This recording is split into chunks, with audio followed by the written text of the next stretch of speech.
தமிழகம் எங்கும் கிளைகள் கொண்ட Annamalai institute of hotel management and hospital management படிப்பில் சேர்வதற்கான அட்மிஷன் நடைபெறுகிறது. கோவை சோலைப்படுகையில் கிணற்றில் விழுந்து யானை பரிதாபமாக உயிரிழந்தது. இது குறித்த கூடுதல் விவரங்களை செய்தியாளர் மாரியப்பன் வழங்க கேட்கலாம். மாரியப்பன் வணக்கம். கோவை சோலைப்படுகையில் கிணற்றில் விழுந்து யானை பரிதாபமாக உயிரிழந்திருக்கிறது. இந்த யானை எப்போது கிணற்றில் விழுந்தது? அதை மீட்பு பணிகள் மேற்கொள்ளப்பட்டதா? இது குறித்த விவரங்கள் என்ன சொல்லுங்க. முகம் கோவை ஆலந்துறை அடுத்த தாடிவயல் அருகே உள்ள சோலைப்படுகை பகுதியில் நேற்று இரவு வனப்பகுதியிலிருந்து வெளிவந்த 3 காட்டை யானைகள் விவசாயிகள் வந்திருக்கிறது. விவசாயிகள் வனத்துறையினருக்கு தகவல் அளித்திருக்கிறார்கள். இதையடுத்து விரைந்து வந்த வனத்துறையினர் யானையை விரட்டும் பணியில் ஈடுபட்டார். அப்போது அங்கிருந்த 3 காட்டு யானைகளில் 2 காட்டு யானைகள் வனப்பகுதியில் சென்றது. மேலும் 35 வயது மக்களுக்கு ஒரு காட்டு யானை மட்டும் வழி தெரியாமல் சோலைப்படுகை அருகே இருக்கக்கூடிய விவசாய குறிப்பாக சொன்னமான தோட்டத்துக்குள் சென்று இருந்த போது அங்கிருந்து கிணற்று அருகே கிணற்றுகள் அருகே சென்று போது கால் இடையே கிணற்றுக்குள் விழுந்திருக்கிறது.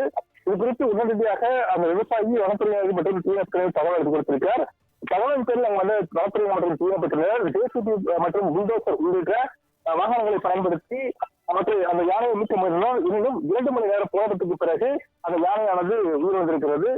கடந்த 3 ஆண்டுகளாக இந்த பகுதியில் முகாமிட்டு வந்த சுற்றி வந்த காட்டு யானையை அரண் வனப்பகுதிக்கு விரட்ட வேண்டும் என பொதுமக்கள் தொடர்ச்சியாக கோரிக்கை வைத்திருந்தார்.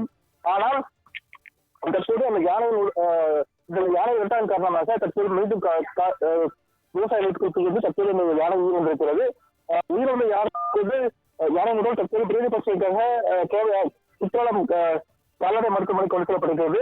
விவசாய கிணற்றில் யானை விழுந்து சம்பவம் அப்பகுதியில் சோகத்தை ஏற்படுத்திக் சூழ்நிலையில் அப்பகுதியில் இந்த தகவல் அறிந்ததும் அப்பகுதியில் சுற்றியுள்ள மக்கள் ஒரு வழியாக திரண்டிருக்கிறார்கள். இந்த பகுதியில் இந்த சம்பவம் சோகத்தை ஏற்படுத்திக் சூழ்நிலையில் இது குறித்து வன உயிர் அறிஞர்களும் வேலை தெரிவித்திருக்கிறார்கள். குறிப்பாக காடுகள் வளர்ச்சிக்கும் சுற்றுச்சூழல் அமைப்புக்கும் முக்கிய பங்காற்றுவதற்காக ஒரு யானை முக்கிய பங்காற்றுகிறது.